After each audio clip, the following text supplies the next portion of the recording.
question from Coach, followed by questions for the student athletes so they can get out of here. So, Coach, opening thoughts? Yeah, I mean, first of all, congratulations to Adam and their staff and Michigan State. Tremendous season. I mean, they've been the model of consistency. Get a chance to watch across the country and see them how well they played all year long. Obviously very deserving of the number 2 seed. A good hockey team. We watched on video. We had a lot of respect for. So, as the game got going, it kind of we knew they forced a lot of pucks to the net. And one thing we kept telling our guys, ignore the shot clock or on the board, because the scoring chances. I mean, the first goal that they got, we rung it around the boards, hit a crack in the boards and pop right out. And we're like, man, it's not the way we want to start this game, down 1-0. And then we came back and then tied it up. And then we just had, our defenseman yelled something, and he should have just kept take away from Ian when we tied it 2-2. And it's just one of those things that happens, miscommunication, and 3-2. But we just felt like we were a step off just a step late in everything we were doing, neutral zone offensively, coming through the neutral zone and supporting each other, and talked about between periods. One thing is being old, you get a lot of experience. And I said it just reminded me a lot of the game we had against Ohio State back, and I don't even know when it was. It was against Casey Jones and Ohio State at Minnesota. And the same thing was going on. We were playing, but we were just a little bit late in the game. We came out in the third and scored a big goal, and we were able to win that game and move on. So, and then the game-winning goal. Just a tremendous play by Sullivan Mack over to Charlie Major, and they came back through the seam. And that's the only way you're going to beat. You got to do the things that we beat their goaltender with. It's almost the same way they got to beat our goaltender with. We scored a rebound goal on them. Great play by Hoyt Stanley and Charlie Major. Great play by Ben Robertson walking down and creating a rebound for Ryan Walsh, and obviously we got him moving twice. We found the seam and came right back through the seam, and Sullivan made no mistake in burying it. So great victory for us, and then we're looking forward to playing Boston University. They're very familiar with them. We play them at Madison Square Gardens every other year. They got a tremendous program and team, and it's going to be our little mini red hot hockey here in Toledo with playing them. We have a lot of respect for them, so should be a tremendous game. So, thanks, Coach. We got Noah over here with the mic. Please raise your hand and introduce yourself. Give your media outlet, and questions only for the student athletes at this point. Rachel Hotmeyer, CBS Detroit. A question for Sullivan to start, or two if I can. You guys obviously brought a lot of pressure back in the third period. I'm curious what the locker room was like at that second break and how you guys were able to manage that pressure, and then, of course, how you made it happen at the end. I think we definitely need a wake-up call after the second period. And the coaching staff kind of came in, Schaefer came in and kind of told us, like, let's get it going here, guys. Like, he talked about that Ohio State game back in the day. And I think that that kind of got us going. And, we knew we could kind of play the right way in the third, and I'm glad we got the job done. Jane McNally, Cornell Daily Suns, for both of you guys. You guys have talked about your backs being up against the wall a few times these last few weeks through this run. How do you think going into the third period that your backs were against the wall, how does that kind of help you pull out the win at the end? I think it gives us a lot of confidence knowing that we've obviously been there before. We've got like Coach Schaefer said, we have a very mature and experienced team in here, with a lot of regional experience, and we knew Michigan State was going to be a really tough game. They are obviously a really talented team, and I think that we knew we were going to face some adversity at some point. So whether that's in the first period, third period, we were ready to face it, especially with, like you said, what happened last weekend with Quinnipiac. We knew that we could take it down to the wire if we had to, and that we had guys who can score, obviously. So I think that we just stayed confident in each other. John Shapiro with the Lead Prospects. For Ian, for you, what's it like kind of first watching the tying goal and then from your perspective and then watching the game-winning goal there, just for you from the emotional perspective of seeing the guys get that after you faced a lot of shots at your end and everything? Yeah, I mean, it obviously gives you a lot of confidence when they put the tying goal in, and then you don't want to get too ahead of yourself. Obviously, Michigan State's a dangerous team. They have guys that can turn that game around really quickly. So it was really just a matter of kind of settling down and settling into the game. And just kind of focusing on whatever I have to do in my end to make sure that those guys have all the confidence in the world to bring the puck back up the ice and hopefully get that game winner. And then for Sullivan, for you guys on the power play, you guys, I believe you call the timeout when you guys get the power play there. Is that what we see? Is that what you guys talked about, or is that more of a evolution of just how the play evolved, and just because that's something where the power play hasn't necessarily been a strength all year, and then it cashes into the biggest moment? Yeah, I think that we definitely struggled throughout this year, but we've got a lot of confidence in both our power play units right now, and so I think that when we call that timeout, it's kind of just trust what we've been doing. We knew they pressured hard right off the bat, but then we knew that if we were able to break that would be able to make some plays. So kind of just talking about that, and then like I said, we have a lot of confidence in our units right now, so kind of just go out and do our thing. Tyler Keel, College Hockey News. Ian, obviously you knew who you're going up against at the other end of the rink in Tyler Augustine. And, obviously we know the kind of prospect he is. Do you kind of get a little bit more jacked up going up against a goalie of his caliber, or do you just kind of focus on your own game in situations like this? He's an unbelievable goaltender. Obviously, you hear about guys like him throughout the course of the season, but, you want to focus on myself, obviously more so on our own team and what we're doing in our zone. It's not really a competition against him. It's a competition against the puck. And, we've played unbelievable goaltenders over my 4 years, and I don't think the game plan really changed at all. Here and then in the front. Also for Ian, as a goaltender, it can be tough to see that miscommunication happen at the end of the second. How do you kind of mentally get yourself back into the game and make some big saves down the stretch? Yeah, just kind of laugh it off. It's a tough goal, and obviously in this setting, not one you want to let in, but like I said earlier, you can't really get too far ahead of yourself. You can't worry about it. The pass is the pass. You just kind of have to move forward. Jack Ebling, drive with Jack, and press pass for Sullivan. I think it was 11 minutes, 55 seconds without a shot late in the first period through a lot of the second. How did you turn that around technically to have so much puck possession in the third period? I think that we just kind of needed a reminder of what they were doing in the D zone, and we know that when we get the puck down low and we possess the puck, that we can make plays. And so I think that for a little while there, we weren't doing a great job of that. We were kind of throwing pucks and allowing them to get easy exits. But I think that just the coaching staff staying on us, reminded us when we possess pucks, we're a great team. I'm glad we're able to turn it around there. Over in the back.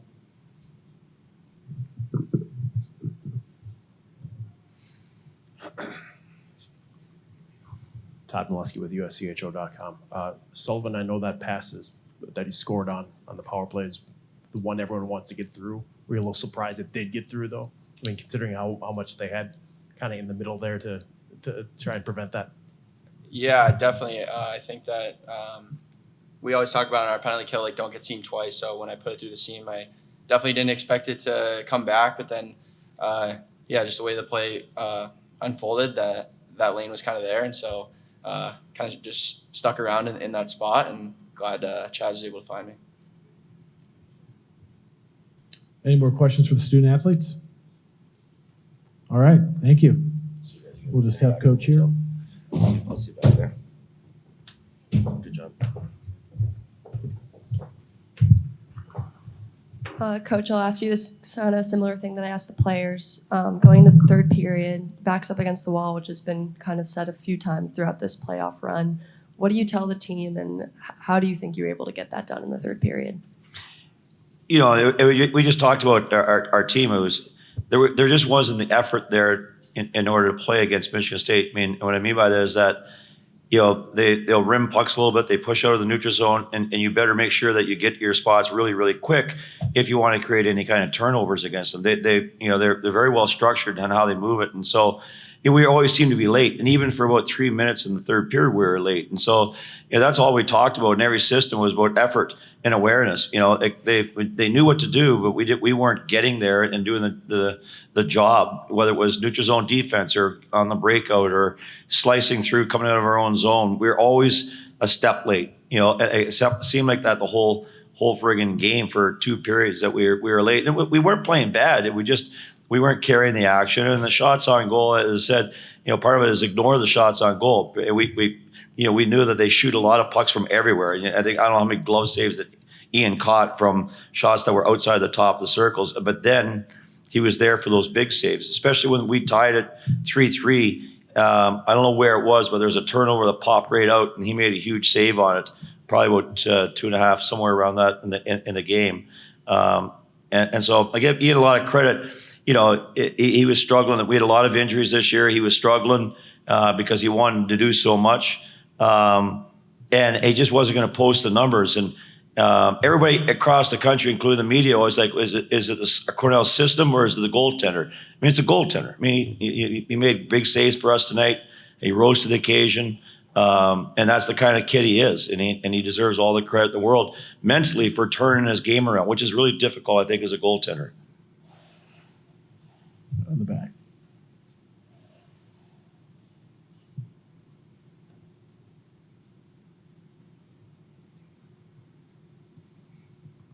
Didn't mean to make you run all the way around here. Coach, just talk about, you talk about clutch players, Ryan Walsh, 2 more goals. I mean, he's just been a consistent offensive force for this team this year. How important was it to see a guy like him step up in a big game like this? Yeah, I mean, it's the same thing. I talk about Ryan kind of tried to shoulder too much of the responsibility when we had, we were playing 8-9 forwards a lot of time of the year. And he just, when he moves his feet and he makes smart plays, he's very, very effective. And I mean, he didn't waste any time tonight in that rebound goal from Ben, and he didn't overhandle it. He released it quick. He's big on face-offs for us. He can play against the other team's top line. So he's been a tremendous player for us all season long. Speaking of Ryan, and this will connect to him. Like, I think you guys were. Oh no, you're good. Keep going. Oh, okay. I didn't know. I saw the. Sorry. Okay. You mentioned Ryan, the faceoffs and everything, and you guys were pretty good on faceoffs throughout the first 2 periods. But look at the third period. I think we won 13 of 18 or whatever, and that includes obviously power play there and defensive zone. For you guys, how much confidence does that give you guys to let Ian freeze a puck and know that you guys can battle on, and then and kind of move on to the next moment, just with how strong your team is in the faceoff circle on that? Yeah, I mean, every coach will tell you, I mean, starting the shift with possession is huge. And Sean Flanagan does a tremendous job with our centers.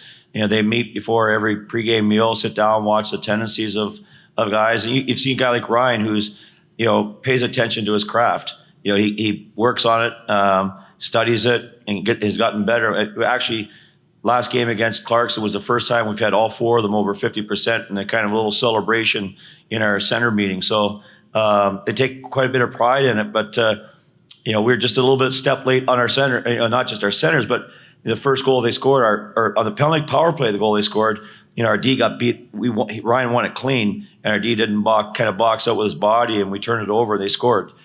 So face-offs are not just about the center, but it's also a team effort. And but those guys do a great job, and Sean Flanagan, our assistant coach, does a tremendous job with them. You look at the score sheet. Obviously, Matt got that game winner, but Walsh with 2 goals. You had Charlie with a goal. Obviously, the seniors are at the talk of the team, the biggest class along with the sophomores. But what does it tell you about these underclassmen that are able to perform on these big stages? Well, I think experience, I said this before when we came out here, experience is really key in the NCAAs. And in 2018, we got beat, then Providence beat us in 2019 in the second game. And then 2020, we were number 1 team in the country and got crushed, right? And now we fought our way all the way back. Our season's canceled. And then at the year after, we don't make it. We get there, we lose. Last year, we lost to Denver. And now here we got BU, a familiar foe that ended our season 3 years ago after we'd beaten Denver in the first round.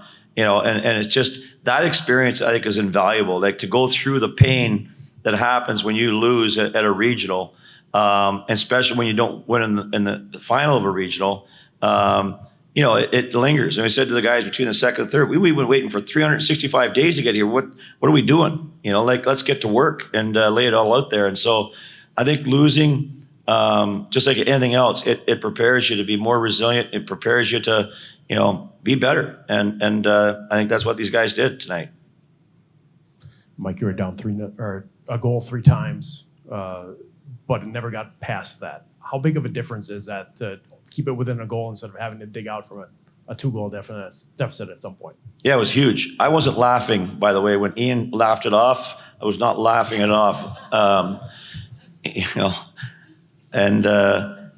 that when it went 2-2, it was frustrating to give up that third one to get back to be down to 3-2. You got to keep it close. They're good defensively, and Augustine's a really good goaltender. So, I mean, you don't want to drop down. And it said, it was kind of rope-a-dope there for a while, and we kept the shots to the outside.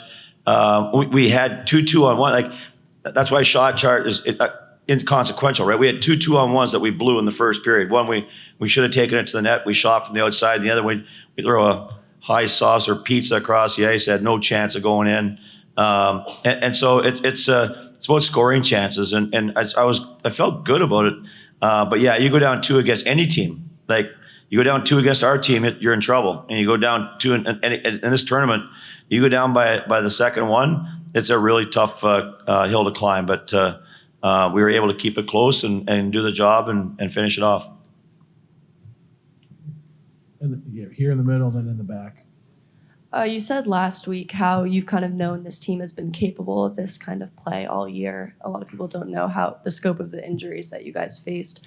How does it feel now to see your team competing at this level, playing the way that you knew that they could play at the beginning of the year? Yeah, I mean, I talked to Jeff Jackson. He went through the same thing at Notre Dame, and they lost a lot of guys that got hurt. I mean, we played probably about 14 games this year with 9 forwards. We played one game with 8 forwards and 10 defensemen. And you had all that high expectations. We were picked to finish, high in our league. We were picked to finish high in the country, and all those expectations evaporated really, really quick. I mean, they went right out the window when we lost 2 guys, 2 really good players. First day of practice for the whole season, both forwards. And that was devastating, and it hurt for a while. I think we were inconsistent for a while, but since we finally got back to, everybody says, what was the turning point? Well, when we got 12 forwards back and we finally played a game with 12 forwards, that was our turning point. And we got that 12 forwards, I think second last game of the year, we were able to finally get 12 forwards on our team.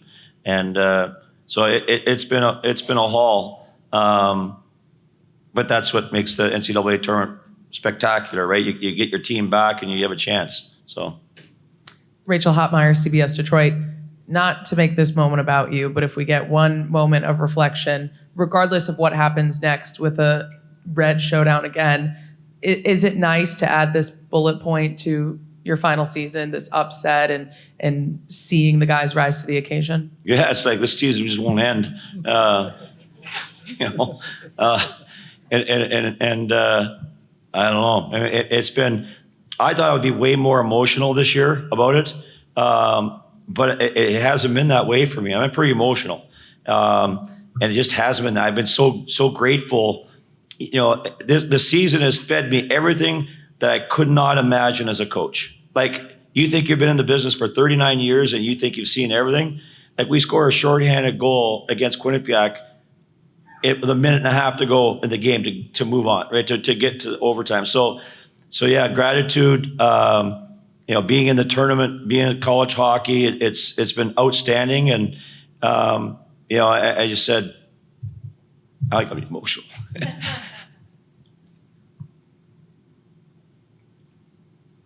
Just said to God, let it be your will.